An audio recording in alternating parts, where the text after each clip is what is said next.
40 years ago, most of this was desert. Now there's a glittering metropolis, the fastest growing desert city on the planet, Dubai. When I first came here, none of this existed.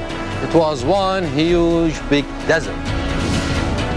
Building a city like this in one of the hottest, inhospitable places on Earth seems impossible. So how did engineers do it? To find out, we will strip the city to reveal its secret inner workings and expose the ingenious technology that allowed engineers to build this jewel in the desert.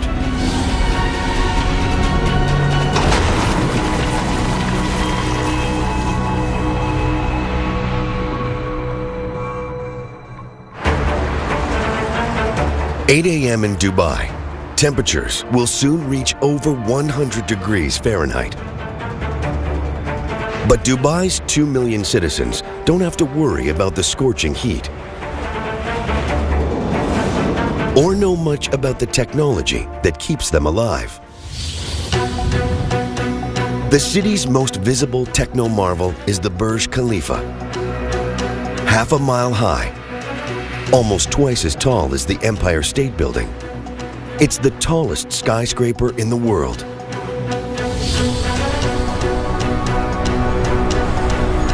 Tearing away its glass skin reveals a hive of activity. Up to 35,000 people can live and work in this gigantic greenhouse. What stops them from being roasted alive? The short answer? Water. 200,000 gallons a day for this building alone. Finding this much water in one of the driest places on Earth was a huge challenge when the building boom began 40 years ago.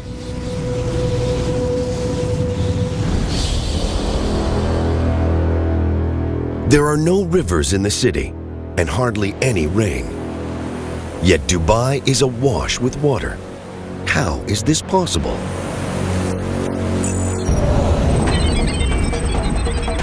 The answer lies 50 miles to the east in the Hajar Mountains. Geologist Catherine Goodenough knows this area like the back of her hand. She's part of a team that's producing an extremely detailed geological map of the United Arab Emirates.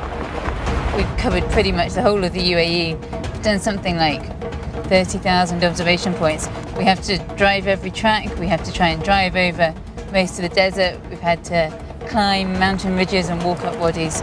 Basically had to cover the whole country.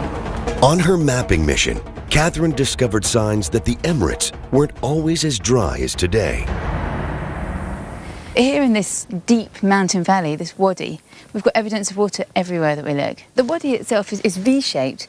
That pretty much tells you that the valley has been carved out by flowing water.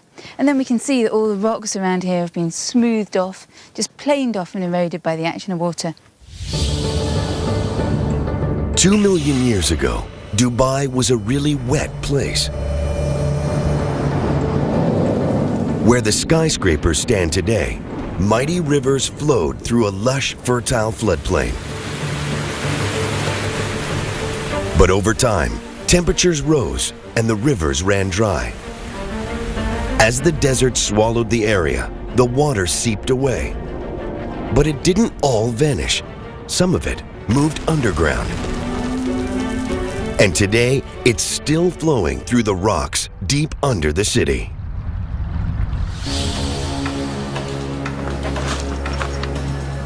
When the water's flowing through the wadis, of course, it's flowing really quickly. But once it gets underground, it starts flowing around between sand grains and pebbles and so on. It moves much more slowly. And also, of course, it can't evaporate as easily because it's not on the surface. So that water can stay there in the ground for thousands of years. And that provided the original source of water for Dubai. The ancient water kick-started Dubai's explosive growth. But it's no longer enough to quench the thirst of this expanding metropolis.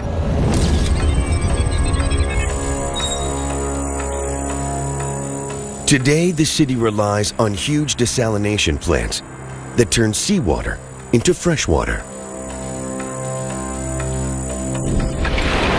But pumping the water around the city and into skyscrapers like the Burj Khalifa is a formidable challenge.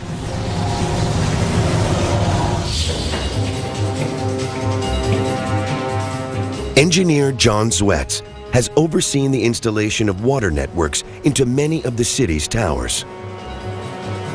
If we're able to just look at the water distribution infrastructure, one would see a myriad, almost like a spaghetti bowl of pipes. Water is distributed to every corner, at every floor, at every level.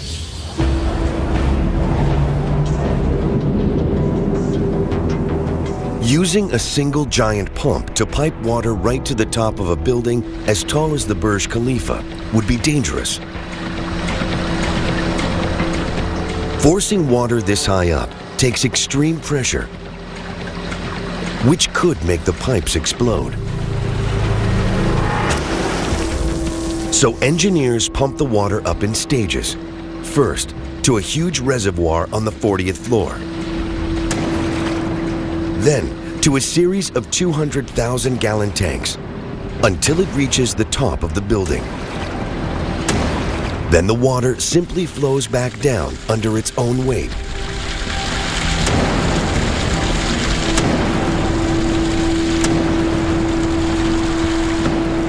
Almost 250,000 gallons of water a day pass through the building, enough to keep its inhabitants happy.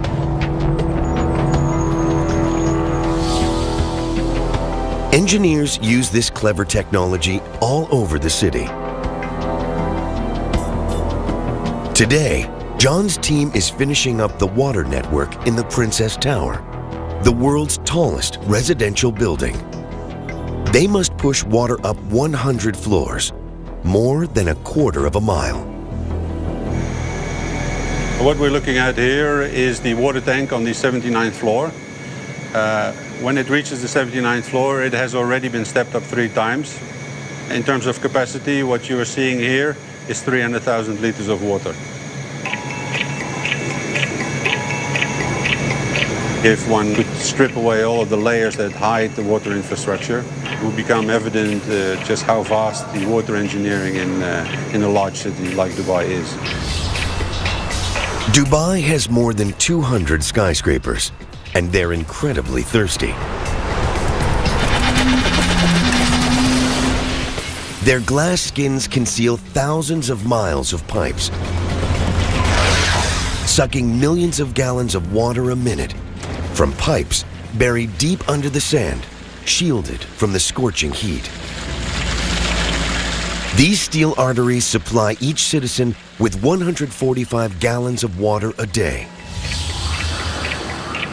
Water is at the heart of everything in Dubai, and the city's engineers have mastered it. Another massive challenge is keeping Dubai's soaring skyscrapers standing tall on the soft desert sand.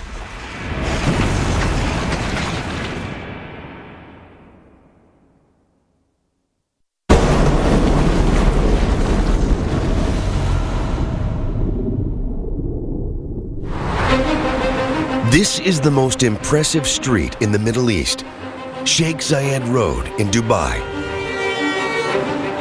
It's crammed with over 50 skyscrapers, more per block than in Manhattan. Each tower weighs up to 250,000 tons.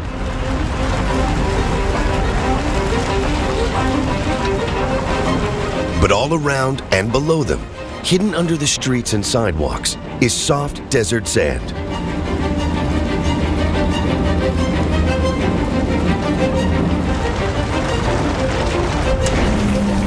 The big challenge for Dubai's engineers is to stop these towers from toppling over. This is the man who knows how it's done, engineer Nasser Nasser.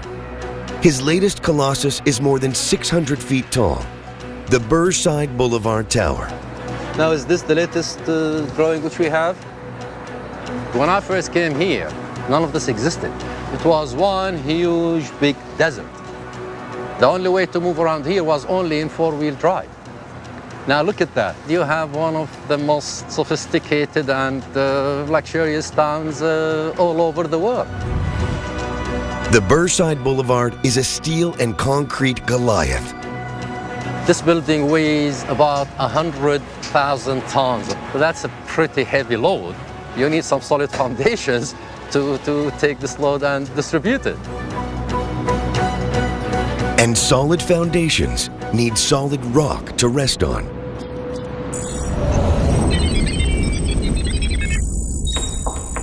East of the city, in the Hajar Mountains, geologist Catherine Goodenough reveals the origins of Dubai's bedrock.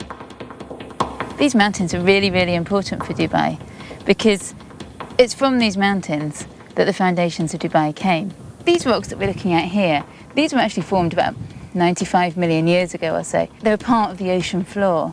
But then kind of huge tectonic forces and compressional forces squeezed that seafloor and pushed these rocks up onto the edge of the continent, where they are now.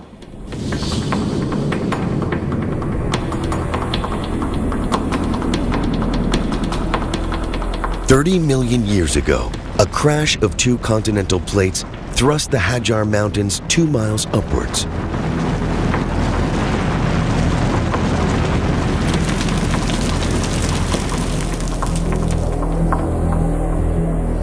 Over millions of years, water raining down on their peaks ripped rocks away from the mountains and washed them all the way to Dubai. Here, they formed a thick layer of rubble. It's still visible today, where a road cuts through the hills. What I can see here is basically a pile of rubble, and it's made up of rounded rocks like this one. And because they're so rounded, I know that these lumps of rock were brought here by rivers. And what happened then was that fluids flowed through that gravel and started to deposit carbonate minerals. And that's these kind of whitish minerals here. And those carbonates formed a cement. The carbonates cemented the rubble from the mountains into bedrock. Today, this is buried up to 130 feet under the sand. That's why Dubai is one of the toughest places in the world to build skyscrapers. In normal countries, you have the bedrock at a very shallow depth. So then you go into it a few meters, and that would be the length that you require to hold the high rise. This is actually what we are dealing with here when we design. We have to worry about these sands, which are either loose or cemented. I mean, we're talking about such conditions existing until about 25 or 30 meters below the ground. To reach the bedrock, Nasser's team must drill through 115 feet of sand.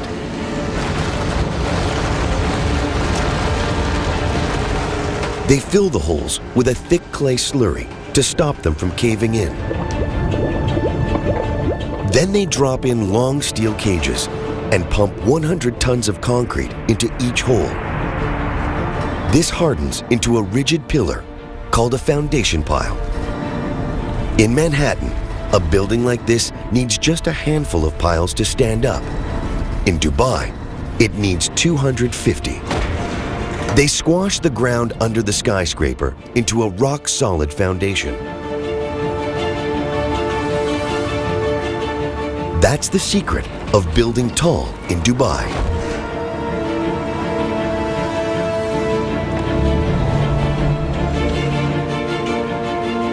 If you actually can visualize it and just look deep into the ground now, you would be actually looking at a concrete jungle with huge poles of 1 meter size.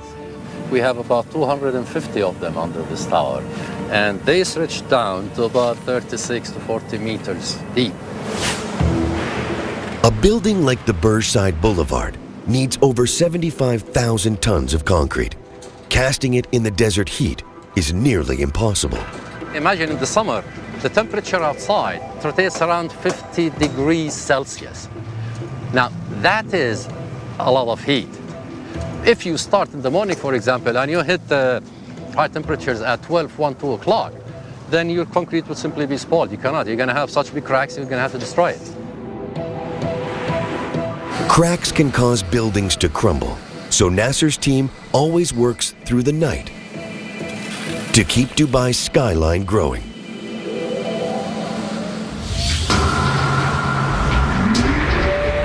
There's more concrete per block under Sheikh Zayed Road than almost any other street in the world. But without these piles, Dubai as we know it would not exist.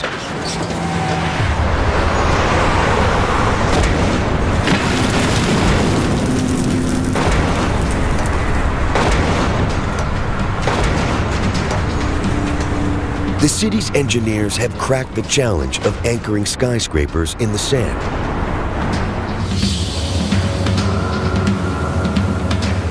But they must also protect them from the ferocious desert wind.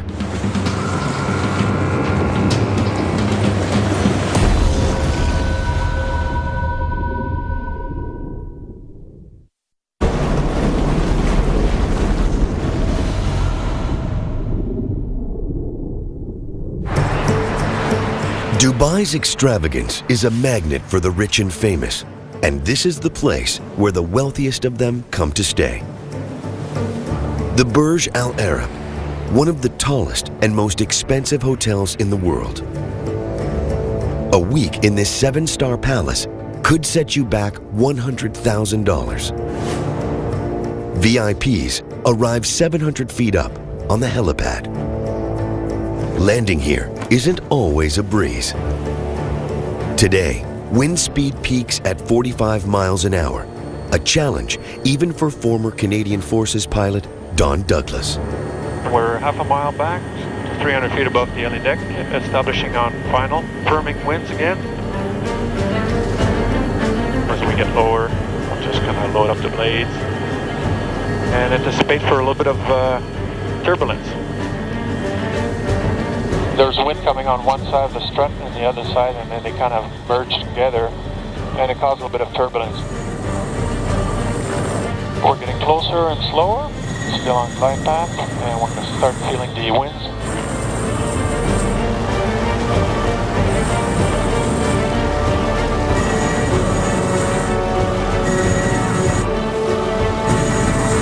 Hope you enjoyed it.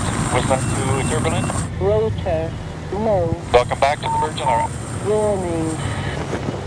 Today was hairy, but it can get worse. The wind in Dubai can hit 80 miles an hour. Protecting buildings from these storms is another challenge for the city's engineers.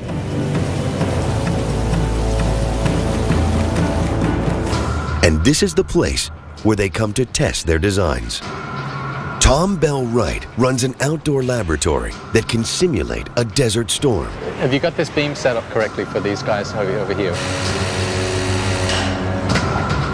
Tom's job is to test the cladding that makes up the skin of skyscrapers, and he uses an old aircraft engine as a giant wind machine. So this test today will test for everything that Mother Nature can throw at the building. If the system is going to fail, we're going to find out where it fails and how it fails.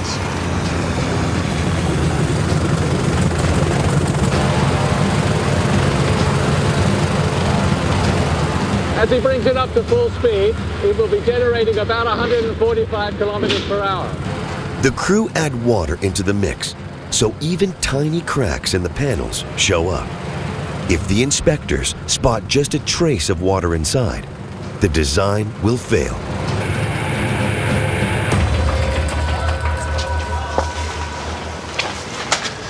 So how'd it go, guys?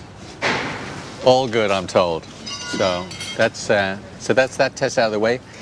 This dynamic test is a great test, that are representative of the real weather that we get. It's the kind of forces that buildings have to be built to resist. But it's not enough just to protect the outer parts of a building.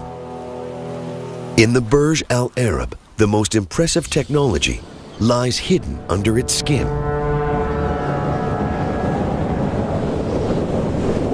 The winds blowing across the Gulf are so strong, they could bend or even break the building's concrete core.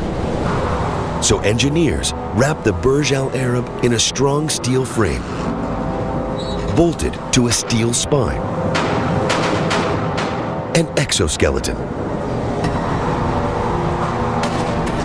This ingenious invention spreads the force of the wind and stabilizes the concrete core.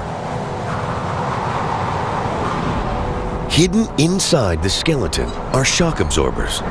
These move against the direction of the wind and reduce the motion even more, so guests can sip their expensive cocktails without feeling seasick.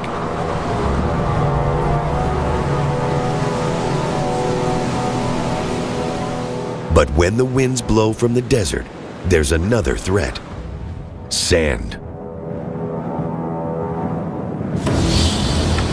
Powerful sandstorms can appear totally out of the blue. They race towards Dubai at ferocious speeds, pelting thousands of tons of sand across the streets. The most violent sandstorms can shut down the city for days.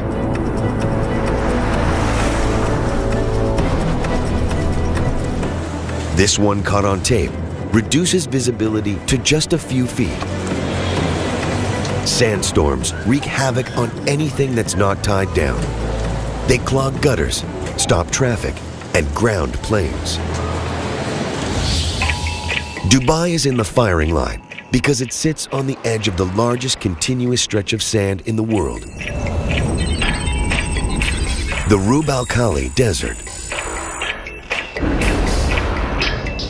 It's not the place you want to be on a stormy day. The visibility just drops to nothing, and driving around in the dunes, you've really got to be able to see where you're going. Catherine has ventured deep into the Rub al Khali on her mapping mission. She's become a master in the science of dune driving. If I didn't deflate the tyres like this, there'd be a really very high chance of getting stuck. There's a bit more of an adrenaline rush driving in the desert than in the mountains. It's fast and it's furious.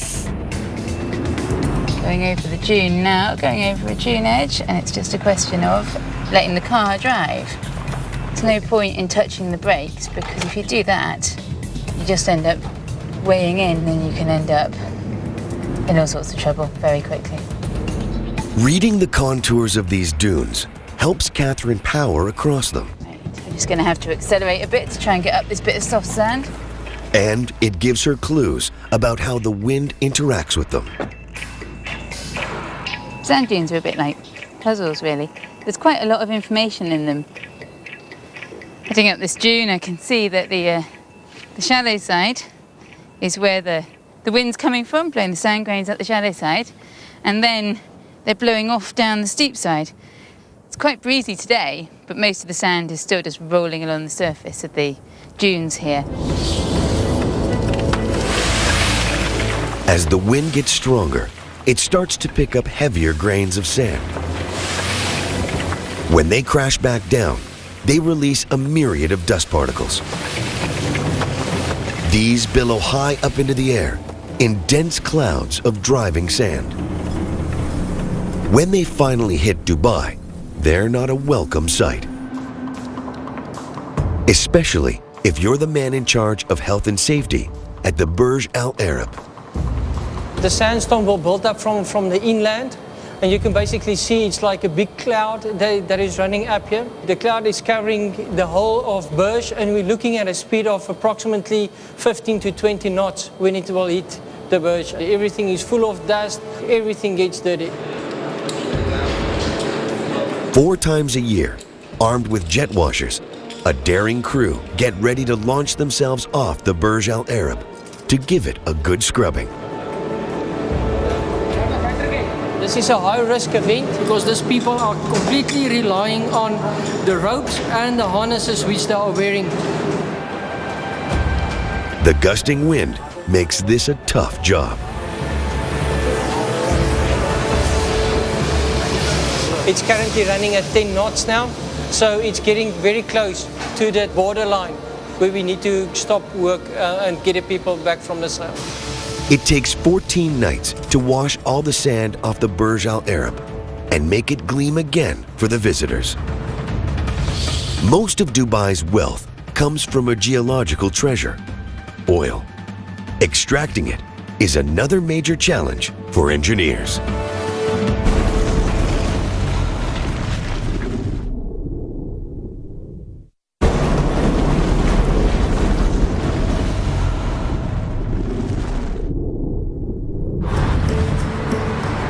The driving force behind Dubai's incredible growth is oil.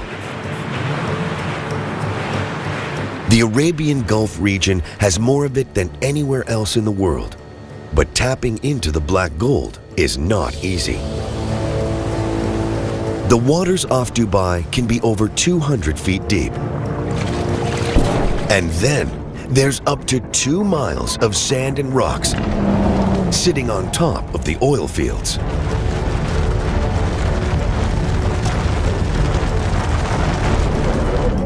Finding and exploiting those precious reservoirs is a real challenge.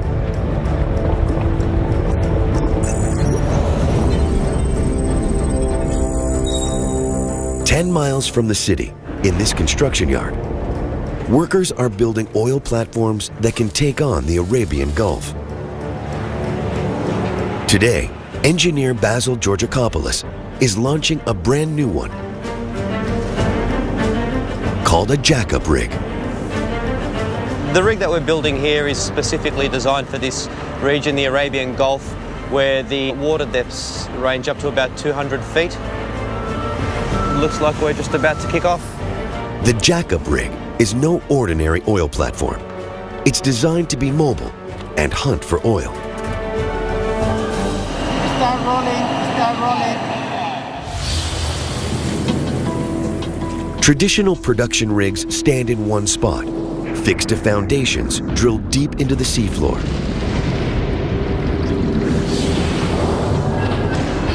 A jack-up rig is less restricted. It can float out wherever it's needed and then extend its long legs. Large, flat feet spread its weight safely over the seabed. They hold the rig firm while its drill pierces the rock to tap into the treasure hidden under the Gulf.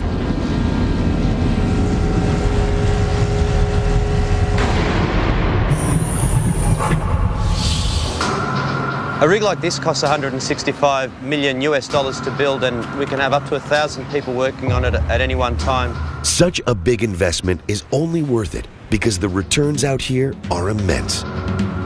The Arabian Gulf holds over 500 billion barrels of oil, the bulk of our planet's known oil reserves. How did so much oil end up in one place? Answers lie 15 miles north of the city, in a shallow lagoon. This is one of the kind of untouched bits of coastline. And I can see kind of zones that would be covered by the tide at high water. The tide has left behind thick layers of algae in the lagoon. It's got very dark, organic-looking stuff here along the tide line. I think this might be what we're looking for.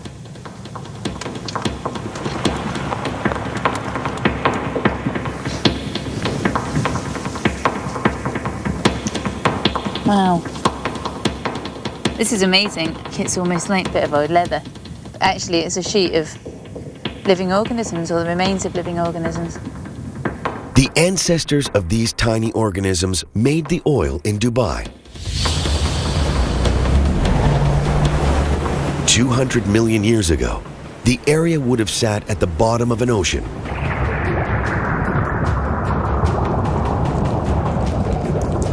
Its warm, shallow waters teemed with microscopic sea creatures. As they died, they formed a carpet of cadavers on the seafloor. Sediments settled on top, increasing the pressure and heat below.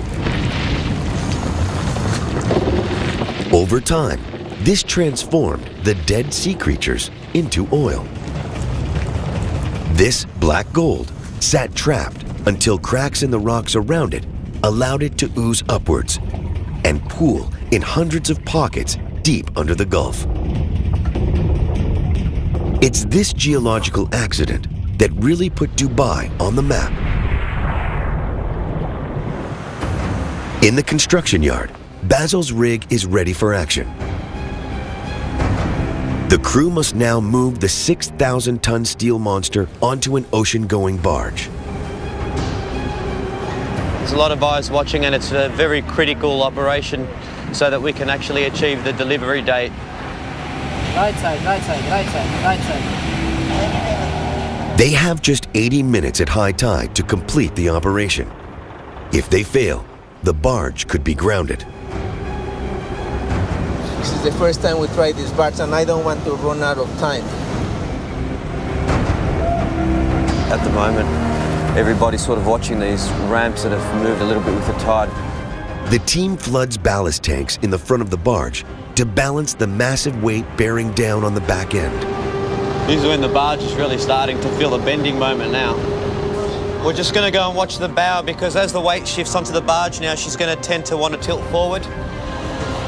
All going very well, actually. The ballasting has been good. The weight's shifting nicely, so excellent. The rig makes it onto the barge just before the tide turns. In a few weeks, it will join the hunt for oil and power Dubai's expansion. It's going to go out to the Arabian Gulf. It already has a chosen location and will begin pretty much operating immediately. This is the latest in a series of oil rigs, pumping more than 50,000 barrels a day from Dubai's offshore oil pockets.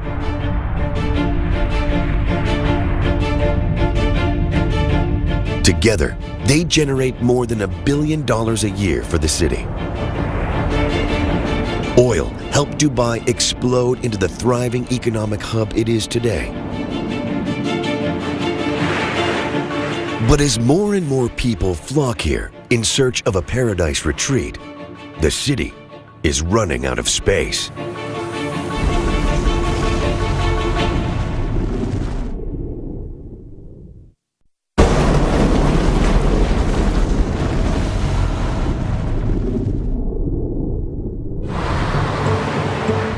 Dubai is the fastest growing desert city on Earth.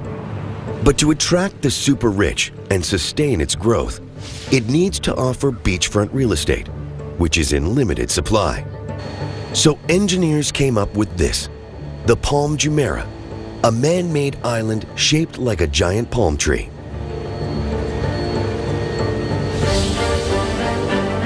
It's a monumental feat of engineering. Pulling the plug on the ocean reveals its true scale.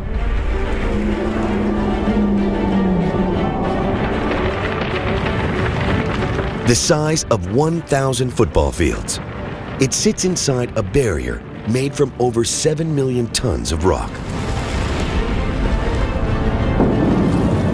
150 million tons of sand create space for over 5,000 homes. A luxury island resort built right into the ocean. Akil Kazim has witnessed the island's rise from the deep.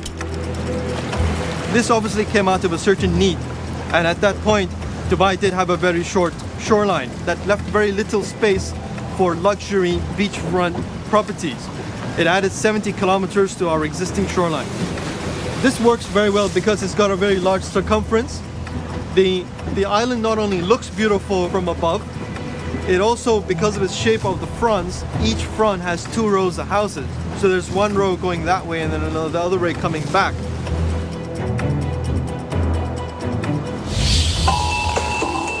Man-made islands like the Palm are the ultimate way to expand the waterfront in Dubai.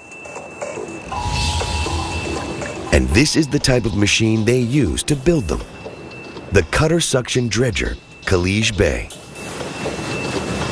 It can rip over 100,000 tons of sand and rock off the seafloor every week. Its secret weapon? This lethal cutter head. On the cutter head, there are cutter teeth mounted. These are the hammers that break the material. We are dredging rock, we are dredging sandy material. In this cutter head, at the inside, there's a big suction mouth, and it sucks up all material that has been loosened by the head itself. better not fall in. Building an island from scratch takes a whole fleet of dredgers.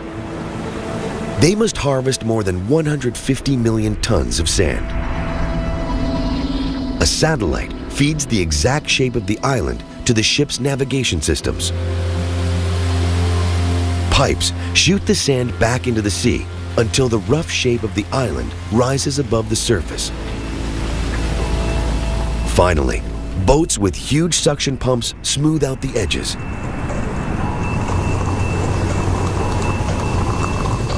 Then the island is ready for people to move in.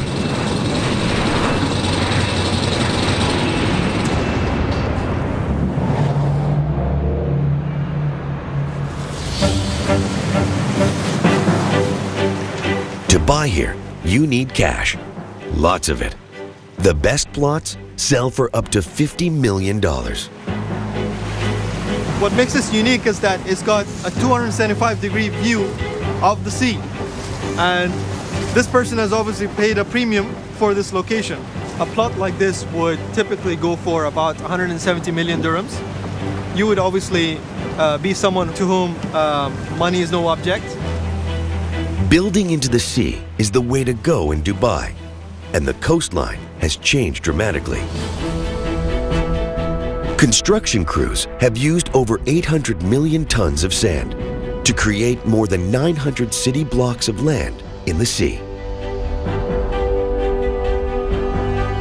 That's enough sand to bury New York Central Park more than 4 feet deep. The islands have created space for up to 3 million people, and there are plans to build even more. Together, they'll make the city's shoreline 7 times longer than it was.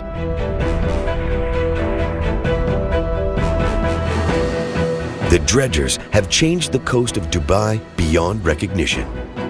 But nature is fighting back.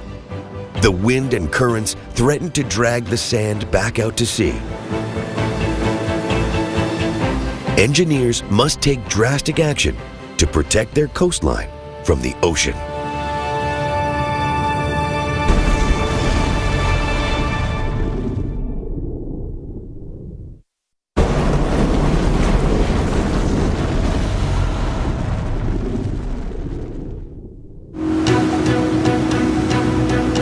Miles from Dubai's coast, a team of divers is heading for the city's latest mega project.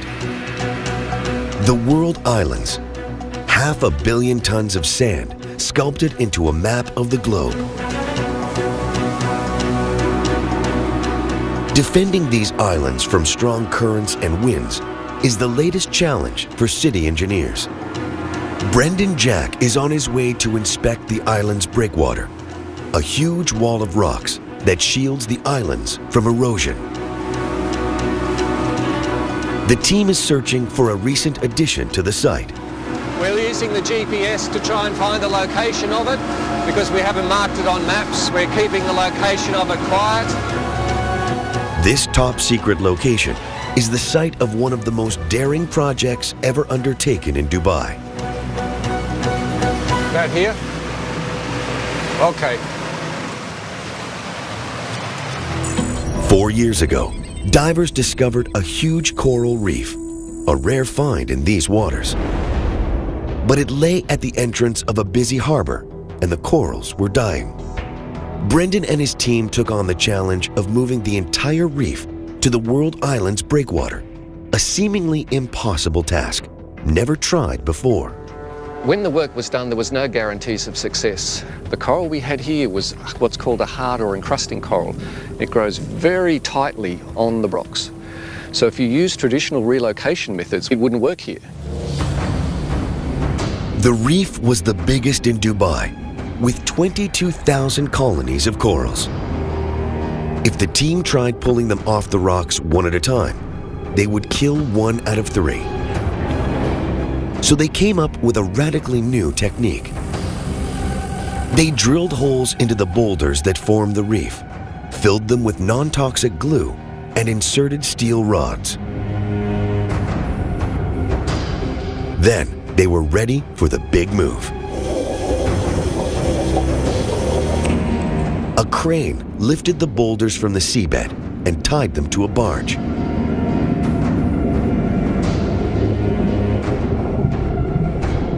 Now the crew could tow the corals 9 miles to their new home, so they never left the water.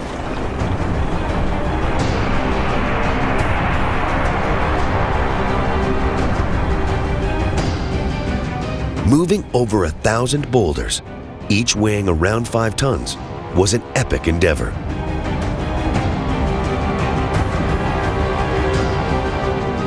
The team had to tow them out to the world islands and gently lower them onto the breakwater, hoping the corals were undamaged. They have been spread over the space of 10 football fields to give this coral the best chance it possibly has for survival and for growing more coral out here on the reef. Today, Brendan's divers are checking on the corals to see how they're doing. Ready to dive? Okay. Rough weather stirs up the water. The swell that we're experiencing today is exactly why the reef is here. It is to provide that physical protection for the islands that have been created inside the breakwater. Normally, 1/3 of all relocated corals die. But on first count, over 90% on the World Island Reef are alive, a unique achievement. They must be on their way back up. How's it looking? Very, very, very healthy. Good, good. The reef is doing its job. Now that coral is adding to the protection for the existing breakwater that is on the world. So it fulfills a function engineering-wise, but also in terms of jump-starting the ecological growth on the natural breakwater that we have built out here. Moving the reef cost $10 million, but it's money well spent to protect Dubai's coastline. Ingenious inventions like this, hidden beneath the skin of the city, that defend its coast, suck oil from rock, anchor towers in the sand, and pump water up skyscrapers, made Dubai rise up from the dunes and become this jewel in the desert.